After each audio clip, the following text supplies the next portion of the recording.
열왕기하 4장에 서서 토요일 새벽마다 은혜를 나누고 있는데요, 여기에서는 엘리사를 통한 하나님의 몇 가지 기적이 계속 이어지고 있습니다. 지난 시간 첫 번째 기적을 살폈습니다. 하나님의 사람 엘리사를 너무 귀하게 여겨 그를 늘 공개하고 또 집까지 내어주고 했던 여인에게 아들이라는 축복을 하나님이 허락하셨습니다. 지난 시간에 폈던 말씀 4장 16절은 이렇게 되어 있습니다. 엘리사가 이르되 한 해가 지나 이때쯤에 내가 아들을 낳으리라 하니 여인이 이르되 아니로소이다. 내 주 하나님의 사람이요 당신의 계집종을 속이지 마옵소서 하니라. 여인이 정말로 하나님의 사람이 했던 말, 내년 이맘때에 아들이 있으리라는 말을 못 믿었기 때문에 나를 속이지 마십시오, 그런 의도로 말한 게 아니죠. 내가 그 축복을 바라고 엘리사 선생님 당신을 공개한 것이 아닙니다 라는 것을 강조한 말입니다. 나는 그런 축복 안 받아도 됩니다 라는 겸손의 표현이죠. 결국 하나님은 당신의 사람 엘리사에게 베풀었던 그녀의 수고를 당신 하나님을 향한 것으로 인정하시고 그녀에게 선물로 아들을 주셨습니다. 그날 하나님의 말씀이 자신의 삶에 살아 역사하는 것을 체험하게 된 것입니다. 생각해 보세요. 얼마나 기뻤을까요? 얼마나 감사했을까요? 그런데 이어지는 바로 그 다음 절에 이어지는 말씀을 보면 그 잘 자라던 아이가 어느 날 죽게 됩니다. 18절 말씀입니다. 하루는 아이가 잘 놀다가 머리가 아프다고 호소합니다. 곧 어머니에게 보내지자마자 그 어머니의 무릎에서 죽게 됩니다. 여러분, 우리 아이가 아프기만 해도 참 마음이 아프죠. 오늘도 아픈 아이들 있으실 건데 그 아이가 죽었으니 억장이 무너졌을 겁니다. 자세한 설명은 나오지 않아요. 머리가 아프다가 어머니 무릎에서 숨을 거두었으니 열병이 아닐까 그렇게 봅니다.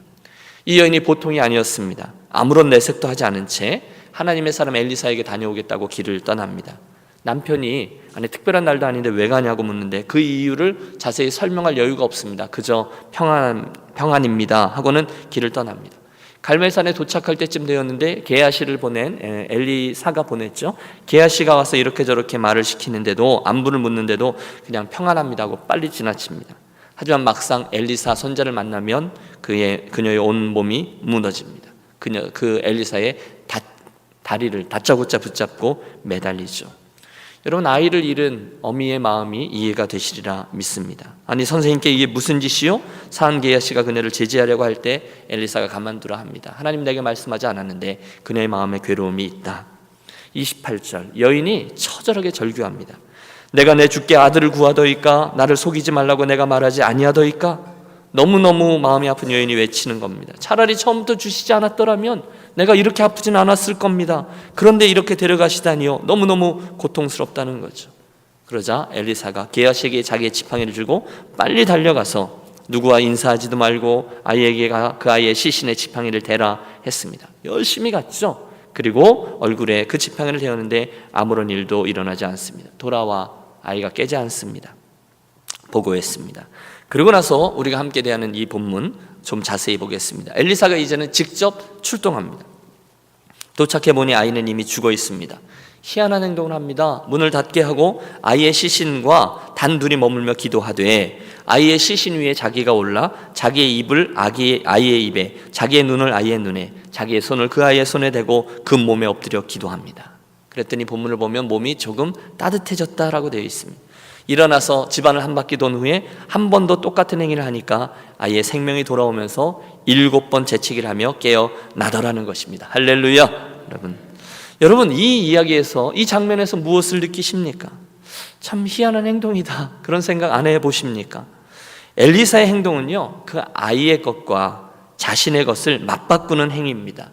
학자들은 이것을 신약에 예수 그리스도께서 우리를 위해 행해 주신 일을 예표한다라고 봅니다. 예수께서 죄로 죽은 저와 여러분 하나하나를 다 맞바꾸어 주신다는 겁니다. 주께서 우리의 죽은 눈을 당신의 눈으로, 우리의 입이 죽은 것을 당신의 입으로, 우리의 손이 죽은 것을 당신의 손으로 바꾸셨습니다. 아니, 당신은 우리의 죽은 생명을 당신의 살아있는 생명으로 통째로 바꾸시고 우리에게 새로운 생명을 주셨습니다. 그날 엘리사가 그 일을 한 겁니다. 그리고 아이를 어미에게 돌려주죠. 내 아들을 취하라. 그때의 어미의 마음을 헤아려 보십시오. 얼마나 기뻤을까요? 얼마나 놀랐을까요? 그녀는 엘리야의 발 앞에 그 앞에 엎드려 절하고 살아난 아들을 안고 나갑니다. 감사, 감격, 그리고 재헌신이 이어졌을 게 분명합니다. 오늘 죽었던 아이를 되살린 이 첫 번째 기적은 오늘 저와 여러분의 영혼이 주님으로 인해서 다시금 살아나는 기적을 예표합니다. 이걸 우리 염두에 두시고 이어지는 그 다음 사건을 살펴보겠습니다. 이게 다 이어져 있어요. 이제 먹을 것이 없어서 곤란에 처한 선지자 생도들을 돕는 일이 두 번째 기적입니다. 우선은 먹지 못하고 버려야 되는 독죽을 변화시킨 겁니다. 여러분, 당시 엘리사 선지자도 앞선 엘리야 선지자 시대의 뒤를 이어서 선지자 생도들을 많이 돌보고 있었는데요. 선지자 학교, 신학교죠. 성경 보면 그 당시 선지학교는 길갈하고 여리고 두 군데에 있었는데 그 길갈의 선지학교에만 약 50명의 학생들이 있다라고 되어 있습니다. 그 신학생들에게 먹을 게 모자란 거예요. 여러분, 지난주에도 우리가 나누었는데요. 신학생들은 왜 그렇게 재정이 넉넉하지 못한지 몰라요. 대부분 그렇습니다. 지금도 그런지 모르겠는데 저도 신학교에 입학했을 때 기숙사 생활 의무 입사를 하거든요. 아직도 기억이 납니다. 그 1층에 들어가는 길에 자그마한 투명한 박스가 하나 있는데 이게 식권함입니다. 그 당시 식대가 500원입니다. 그때 그 500원인데 50원 올렸다고 저희가 아주 머리띠 두르고 데모했던 기억이 납니다. 500원, 50센트를 올렸는데 말입니다. 그런데 5센트죠. 그죠? 그런데 그 500원, 50센트가 없어서 밥을 굶는 신학생들이 그때도 있었습니다. 그래서 누군가가 이 식권을 한 10장 이렇게 사면 자발적으로 한 장이나 두 장 떼어서 거기다 넣어두면 밥을 굶는 친구들이 지나가다가 몰래 그거 가지고 가서 밥을 먹게 일부러 그렇게 해놓은 아름다운 추억입니다. 그런데 그때도 그랬는지 선지자 생도들이 큰 솥을 달아놓고 들에서 채소들을 캐다가 죽을 끓여서 먹는데 어떤 사람이 잘 몰라서 야등덩굴이에요. 거기서 들외를 따서 국을 끓이는 솥에 넣는 사고를 친 겁니다. 그래서 그 죽을 못 먹게 되었어요. 너무너무 속이 상한 친구가 엘리사에게 외칩니다. 하나님의 사람이요 솥에 사망의 독이 있나이다.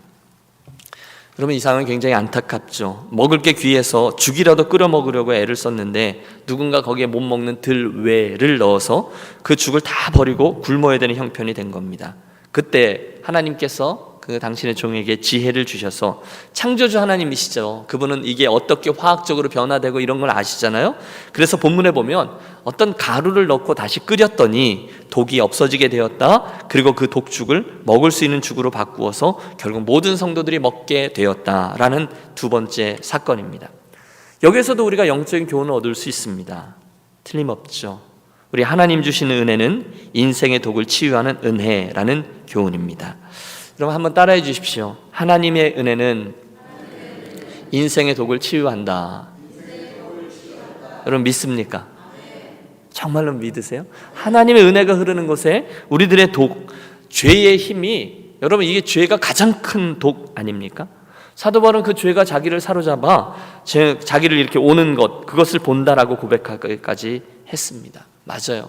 여러분, 저와 여러분의 인생에도 이러저러한 죄들이 있습니다. 처음엔 별것 아니라고 생각하죠. 내가 충분히 이 정도까지는 컨트롤할 수 있을 거야 라고 봐줘 라고 생각하는데 어느덧 정신을 차리면 그 죄가 나를 지배하고 그 죄가 나를 무기력하고 하게 하고 그 죄가 나의 기쁨을 앗아가고 하나님을 향한 은혜를 구하고자 하는 마음조차 없애버리는 사망의 독으로 바뀌어 있는 것을 봅니다. 이게 나를 이렇게 만들었네. 너무너무 억울합니다. 여러분, 생각해 보세요. 오늘 무엇이 저와 여러분을 그 독의 자리로 끌어갑니까? 죄의 힘입니다. 사망의 힘, 사망의 독입니다. 그때 드리는 말씀이 이겁니다. 우리가 어디서부터 그 사망의 독에서부터 회복되는 것을 경험할 수 있을까요? 한 가지 방법이죠. 우리는 압니다. 그 순간 우리 하나님의 은혜로 되돌아가는 것인 줄로 믿습니다. 그 외에는 없어요. 에베소서 1장 7절, 우리가 그리스도 안에서 그의 은혜의 풍성함을 따라 그의 피로 말미암아 구속 곧 죄 사함을 받았으니. 예수 믿고 받은 복이 우리들에게 너무너무 많지만 가장 큰 복은 바로 죄 사함을 받는 그 복인 줄로 믿으시기 바랍니다. 수없이 반복하여 강조합니다. 죄의 삭은 사망이고, 하나님은 우리들의 죄를 보는 순간에 공의의 하나님이시기 때문에 반드시 사망, 피 흘림으로 그 죄의 대가를 처리하셔야만 했습니다. 그래서 우리가 날마다 하나님 은혜의 보좌, 그 시온자로 나아갈 수밖에 없는 이유가, 공의 하나님이 당신의 진노를 그래서 거기에 쏟으시려는 순간에 예수 그리스도께서 흘려주신 제물의 피, 흩뿌려진 그 피를 보시고 십자가의 보혈을 보시고 죄값이 치루어졌구나 인정하고 우리로 너희는 죄 없다 인정하신다는 거죠. 그게 예수님의 은혜, 십자가의 은혜인 것이죠. 그분의 은혜만이 저와 여러분 인생에 있는 이러저러한 사망의 독들을 치유합니다. 우리는 실제로 그런 사망의 독 가운데서 생명을 얻은 사람들을 자주 만납니다.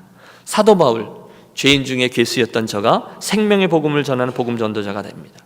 자기들을 괄세하던 사마리아 사람들에게 하늘의 벼락을 내려서 다 멸해버리십시다 했던 우레의 아들 그 요한은 예수님을 만나 변화된 후에 그의 말년의 요한 서신을 보면 구구절절히 사랑의 메시지들이 흘러나오는 것을 발견합니다.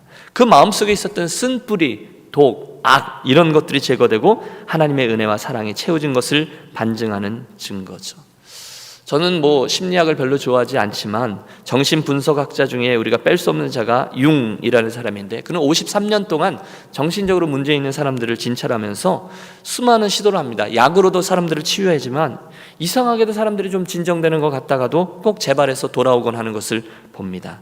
그러다가 어느 날 하나님을 소개하고 그분과 교제하도록 돕고 나니 다시 오는 환자가 눈에 띄게 줄어드는 것을 발견하죠. 맞습니다. 하나님의 은혜만이 우리 인생의 독소를 해결할 수 있습니다. 오늘 저와 여러분의 인생에 내가 생각하기에 이것은 독입니다, 이것은 독소입니다, 그래서 내 인생에 이 독죽이 되어버린 것처럼 이러저러한 것들로 인해 버거워하시는 분들이 계시다면 여러분, 우리 현실을 직시하시죠. 그 독이 우리 삶을 파괴하고요, 우리들을 비극으로 몰고 가죠. 제가 언젠가 읽었던 기사 중에 휴스턴에 있는 한 비즈니스맨이 아내하고 대판 싸우고 나서 너무너무 화가 난 거예요. 너무 자기를 어떻게 할 수 없는 거예요. 나를 다시 볼 생각 다시는 하지 마 소리를 지르고 차를 몰고 나갑니다. 그리고 그는 하이웨이에서 무모할 속도로 속력을 내다가 정면에서 오는 트럭을 들이받고 숨졌습니다. 마음속에 그 욱해서 들이받고자 하는, 여러분 우리들에게도 그러한 그 정도는 아니지만 그러한 마음을 충분히 이해할 수 있는 상태 여러분 경험했으리라 믿습니다. 독이 막 오르면 도대체가 제어가 안 돼요. 저도 그렇습니다. 뭐냐고는 묻지 마시고요. 그렇습니다. 확 올라오죠. 실제로 휴스턴의 연구소의 조사에 의하면 자동차 사고로 죽은 사람의 4분의 3 이상 되는 사람들이 사망 직전에 24시간 이내 개인적으로 아주 심각한 갈등을 겪었다고 합니다. 그만큼 우리 안에 있는 독소가 무섭죠. 우리의 파멸을 기다리는 우리의 원수 마귀가 우리 마음속에 그런 독을 넣는 것입니다. 반복하죠. 이 아침에 여러분 얼굴은 다 평안하게 나오신 것 같지만 우리 마음속에 자리하고 있는 누군가 또는 무엇인가도 정확하지 않은 대상을 향한 원망과 미움, 또 혹시 앞으로 일어나지도 않았는데 일어날 거라고 생각해서 막 걱정하는 염려, 이러한 독소들이 내 마음의 한 구석을 차지하고 있으시다면 축복합니다. 여러분 우리 다 함께 또 한번 하나님 아버지의 사랑과 은혜의 자리 저 십자가 아래로 나아가겠습니다. 예수께서 먼저 우리를 사랑하셔서 먼저 와주시고 다가와 주시고 십자가에 당신의 손과 눈과 귀와 입을 대시고 저와 여러분을 치유하신 후에 새로운 생명을 부어주십니다. 십자가는 내가 살고 내가 죽고 너는 살아라 라는 예수 그리스도의 메시지입니다. 내가 죽고 너는 살아라. 우리가 아직 죄인 되었을 때에 그분이 먼저 우리를 사랑하셨고 우리들에게 오늘도 그 사랑을 받으라 권하십니다. 그렇다면 이 아침에 의심하지 마시고요, 사랑하는 여러분 또 한번 우리 마음을 활짝 열고 주님 제게 그 은혜가 필요합니다, 제가 받습니다, 그리고 그대로 현재형의 은혜로 받으십시오. 내 안에 있는 그 독소들이 풀어지고 해결되어지고 사라지게 될 겁니다. 마지막 기적은 42절에 등장하는데요, 어떤 사람이 바알살리사라는 곳에서부터 와서 보리떡 20개와 자루에 담은 채소를 엘리사에게 헌물합니다. 헌물이죠. 그러니까 엘리사가 사람들에게 나누어 주라고 했는데, 함께 먹자고 했는데 이 상황이 보니까 이게 말이 안 되는 거죠. 게하시였겠죠. 아니 선생님, 떡을 먹어야 될 사람은 100사람인데 20개밖에 안 되는 떡을 가지고 먹자니 이게 한참 모자라거든요. 그래서 이걸로 뭘 할 수 있겠습니까? 라고 되묻습니다. 그러나 하나님 사람 엘리사가 강권하죠. 무리에게 주어 먹게 하라. 이유가 있습니다. 하나님께서 그렇게 하라라고 말씀하셨거든요. 여호와의 말씀이 무리가 먹고 남으리라 하셨느니라. 여러분 그가 행했던 근거가 이거죠. 여호와의 말씀이 그걸 먹고 남으리라고 말씀하셨기 때문에 먹고도 남을 것이다 라고 확신하고 그렇게 하라는 것입니다. 그리고 했더니 과연 하나님 말씀대로 100명이 그 떡을 먹고도 남게 되었다라는 거죠. 여러분 무슨 생각을 하세요? 하나님 정말 대단하셔. 하나님의 능력은 정말 놀라워. 우리 모두 그렇게 생각할 겁니다. 예수님의 오병이어 사건이 몇천 년 전에 이미 그곳에서 일어나 있었네. 20명이 먹을 수 있는 음식 가지고 100명이 먹고도 남았다니 너무 놀라워. 여러분, 그렇죠. 그리고 나서 저와 여러분 공히 이 본문의 사건이 정말로 일어났던 사건이다라는 것을 문자 그대로 믿습니다. 그리고 저는요, 문자 그대로 믿는 것뿐이 아니라 제 삶에, 여러분의 인생에, 우리 교회에도 이러한 놀라운 일이, 놀라운 축복이 일어나게 되기를 소망합니다. 그런데 여기까지는 굉장히 쉬워요. 그렇죠? 내가 믿는다는 건데요, 믿고 고백하는 건데, 드리려는 말씀은, 이 말씀을 준비하면서 제가 거기 들어가 보았어요. 그리고 나서 제가 저 자신을 돌이켜보는 거죠. 참 좋다, 이 말씀. 그런데 나는 실제로 이런 일이 내 삶에 실제로 일어날 수도 있다는 것을 오늘 정말로 기대하고, 오늘 또 정말로 믿고, 오늘 또 정말 그것을 구하고 있는가? 이런 생각 말입니다. 과연 이 김 목사에게는 이런 일이 실제로 내 삶에도 일어날 수 있다는 것을 믿는 믿음이 있는가? 우리 교회 가족들에게는 그런 믿음이 있는가? 라는 도전입니다. 여러분, 우리가 조금 전에 모두 다 믿는다고 말씀하셨어요. 그렇죠? 보리떡 20개로 100명이 먹고도 남을 수 있는 일이 내 삶에도 일어날 수 있음을 믿습니다. 우리는 그 믿음으로 나아갑니다. 우리 교회도 믿음으로 나아갑니다. 사역도 그렇게 믿음으로 합니다 라고 이야기합니다. 그런데 그때 내가 사용하는 단어 믿음이 정말로 내 삶의 모든 영역에 미치는 믿음이라고 정말로 믿고 고백하는 것인지, 아니면 어떤 영적인 부분에 대한, 실제적인 거 말고요, 좀 고상한 부분에 있는 그 영역에 있는 것만 믿는다고 하는 것인지 정말로 궁금함이 있습니다. 여러분, 한번 질문해 보십시오. 오늘 내 삶에 20개 가지고 100명이 먹을 수 있는 기적이 일어날 수 있다고 정말로 믿는가, 아니면 영적인 이야기라고 믿는가? 그 도전입니다. 그러면서 알게 됐어요. 내가 그 부분에 좀 자신이 없구나. 내가 참 믿음이 없구나. 내가 사용하는 믿음이라는 말이 상당히 제한되어져 있는 믿음이구나라는 것을 알게 됩니다. 참 부끄러웠어요. 물론 여러분, 저도 유학생활을 통과한 목사입니다. 안 그런 분이 어디 있겠어요. 여러분, 우리가 이민생활을 통과한 분들입니다. 지나고 나면 그런 일들이 되게 많아요. 그래서 하나님의 은혜로 여기까지 왔음을 우리가 믿어요. 그런데 오늘 내가 그 믿음을 여전히 붙들고 구하고 있느냐라는 거죠. 사랑하는 여러분, 제가 도전합니다. 여러분은 살아계신 우리 하나님을 믿으십니까? 감사합니다. 그런데 그 다음 질문이 중요하죠. 그런데 그런 우리에게 오늘 그 하나님을 믿는 믿음으로 행하는 일은 무엇이 있습니까? 진지하게 대답해 보십시오. 저도 피하지 않고 저도 대답해 보려고 그래요. 저는 제일 쉬운 게 목회에 적용하는 거죠. 오늘 저와 여러분에게는 살아계신 하나님을 정말로 믿고 살아가는 일이 뭐가 있냐는 거예요. 오늘 우리가 믿음으로 행하는 일은 뭐가 있냐는 거예요. 믿음으로 도전하는 일은 뭐가 있냐는 거예요. 혹시 오늘 저와 여러분들이 행하는 모든 일들은 상식적으로 행하는 일 수준, 계산으로 행할 수 있고 행하는 일 수준, 경험적으로 이건 되는 거야 라고 생각하는 일들로만 이루어져 있지 않냐라는 도전입니다. 그러면 아마 삶이 평안할 것입니다. 이 질문을 바꾸면 이런 답이 나옵니다. 오늘 내가 이건 하나님께서 나를 다루신 거야, 하나님의 역사야 라고 체험하지 못한 채 하루하루 살아가고 있다면, 어쩌면 내 삶에 하나님께서 역사하실 만한 그런 일의 기회를 만들어 보지도 않고, 그 하나님의 역사하실 만한 그 룸을 만들어 놓지 아니하고 늘 계산적으로만, 상식적인 것만, 가능성이 있는 것들만 하고 있기 때문은 아닌가라는 그런 도전입니다. 여러분, 어떻게 생각하세요? 왜 우리 삶에 우리 욕심만큼 기적이 없습니까? 왜 우리 삶에 우리들의 욕심만큼 하나님의 능력이 나타나지 못합니까? 혹시 내 삶에 믿음으로 도전하는 일이 없어서 그런 것은 아닙니까? 라는 거죠. 어쩌면 우리는 하나님을 믿기보다 예산을 믿을 때가 많습니다. 회의를 하다 보면 그런 결론에 이를 때가 있어요. 예산이 허락되지 않습니다. 다음으로 미루시죠. 여러분, 우리가 최선을 다해서 예산을 세워야 되는 것은 맞습니다. 저는 그걸 믿습니다. 그건 지혜라고 믿어요. 하나님 틀림없이 우리들의 경험과 우리들의 상식을 통해서 일하십니다. 부인하지 않아요. 그런데 예를 드는 거예요. 재정이 허락되는 것만큼 하면 무리가 없죠. 목사는 평생 가도 욕먹을 일 없습니다. 안전합니다. 우리는 그걸 선호합니다. 그런데 그러다 보니 우리에게는 어느덧 간절히 기도할 만한 일이 별로 없는 거예요.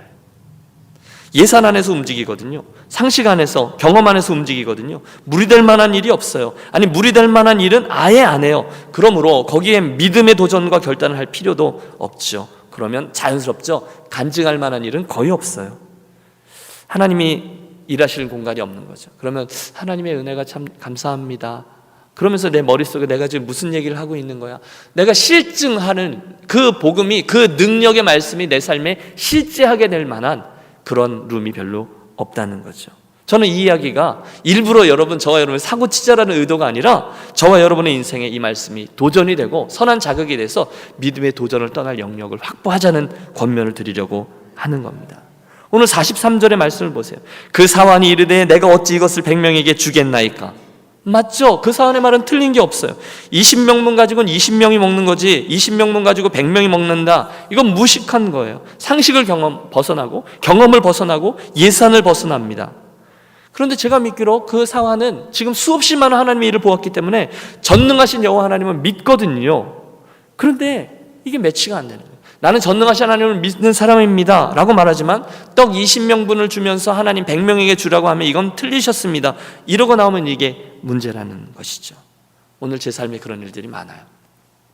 사랑하는 여러분, 제가 여러분과 함께 이 아침에 상고하며 도전받고자 하는 것은 우리들의 믿음이 그렇지 않느냐는 거죠. 나는 전능하신 하나님, 엘로힘의 하나님, 풍성하신 하나님, 엘샤다이의 하나님, 우리는 분명히 믿고 고백합니다. 믿지만 그 믿음의 모험을 떠나는 것은 안 합니다. 하지 않고요, 한 번도 그런 도전을 하지 않고 인생을 걸어가면 예수 믿는 사람도 있을 수 있습니다. 걱정이에요. 여러분, 그러면 안 됩니다. 도전을 떠나십시오. 저는 거꾸로 저와 여러분의 남겨져 있는 이 인생에, 그 믿음의 여정에 그런 도전들이 좀 있으셨으면 좋겠어요.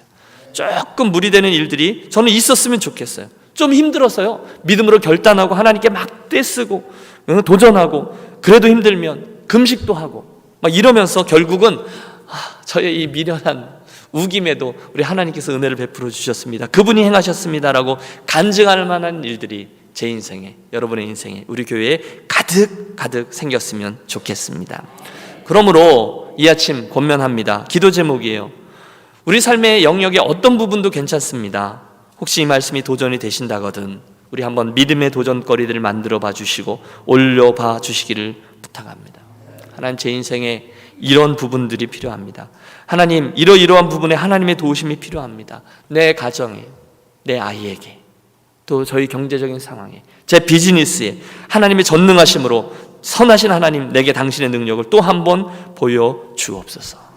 또 우리들 사역과 섬김의 자리에 하나님, 제가 이런 사역에 저에게 이런 능력이 필요합니다. 인간적인 상식과 경험과 내 성질대로는 이것이 잘 안 되지만 하나님이 원하시면, 하나님께서 허락하시면 저는 이보다 더 능한 일도 행할 수 있음을 믿습니다. 저의 믿음 없음을 도와주옵소서. 그렇게 무엇인가를 하나 더 놓고 기도하자는 거예요. 결론입니다. 여러분, 스스로의 믿음을 제한하지 마시고요, 우리 하나님의 능력은 우리의 상식과 이성과 경험과 타임라인을 뛰어넘는 분, 우리 교회의 재정을 뛰어넘는 분이신 줄로 믿습니다. 여러분, 절대로 오해하지 마십시오. 제가 지금 믿음이란 이름으로 포장해서 우리가 원하는 걸 이루자 이런 이야기가 절대로 아님을 기억해 주십시오. 그날 엘리사가 떡 20개로 100명을 먹이라고 한 것은요, 자기 배를 위해서가 아니었습니다. 여호와의 말씀에 무리가 먹고도 남으리라 하셨기 때문에 행한 것이죠. 말씀에 대한 믿음 때문에 그렇게 된 것이고요, 그때야 하나님 뜻에 맞는 일들의 도전을 떠나는 거죠. 기억나는 분이 있어요. 두레마을의 김진홍 목사님. 지금은 뭐 이러저런 이야기도 많이 있지만 한참 하나님 보시기에 잘 나갔을 때, 그러니까 우리들이 볼 때 믿음의 도전을 잘 하실 때, 그 두레마을 공동체의 한 자매가 목사님 큰일 났어요, 돈이 없어요 이러더래요. 그래서 목사님이 이렇게 대답했대요. 돈이 없다 그러지 말고 돈이 안 보인다고 말해라 이랬다는 거죠. 돈은 분명히 있죠. 하지만 그 눈에 돈이 안 보일 뿐이라는 거죠. 그래서 그분이 그 당시에 했던 얘기인데 되게 도전이 됐어요. 그분은 무슨 도전이 오면요, 3가지 질문을 통해 검증을 하셨답니다. 첫째, 이 일이 하나님이 기뻐하실 일인가? 둘째, 이 일이 사람들에게 유익을 주는 일인가? 그리고 셋째, 이 일이 꼭 하나님이 내게 하라고 원하시는 일인가? 그리고 나서 답이 오면 이건 하나님께서 역사해 주실 줄로 믿습니다 하고 나아갔다는 거예요. 그리고 나서 얼마의 시간이 지나니까 그 자매가 목사님, 이제 제 눈에도 돈이 보입니다 이러더라는 거죠. 여러분, 그런 욕심이죠. 지금 돈 얘기하는 것이 아님을 아시죠? 그리고 함께 기도하겠습니다. 우리 3가지 나누었는데요, 첫째, 죽었던 수넴 여인의 아들이 다시 살아나는 모습을 통해서 주님, 저와 여러분의 눈과 입과 손에 생명을 대신 맞바꾸어 줬다는 복음의 스토리를 오늘 기억하며 그 은혜로 나아가겠습니다. 그 은혜를 붙잡고 감사하시고 찬양하시고 오늘도 그 은혜로 저를 적셔 주십시오 기도합니다. 둘째, 독죽을 변화시킨 엘리사의 기적. 내 삶에 있는 독을 변화시키는 하나님의 은혜를 우리 구하면서 내 인생에 파괴하고 있는 독에 속아 있다면 그것 하나님께 내놓고 기도합니다. 마지막으로 믿음 때문에 적은 음식으로도 많은 이들을 먹였던 기적을 맛보았던 것처럼 우리 내 삶의 이러저러한 영역에 우리들의 믿음의 영역을 좀 확장시키면서 구체적인 도전을 하며 기도하겠습니다. 하나님, 나에게 이러한 은혜를 주십시오. 내가 이렇게 나아갑니다. 우리 세 가지 놓고 열심히 기도하며 믿음의 씨름을 하는 이 아침 되시기를 바랍니다. 우리 함께 기도하며 나아가겠습니다.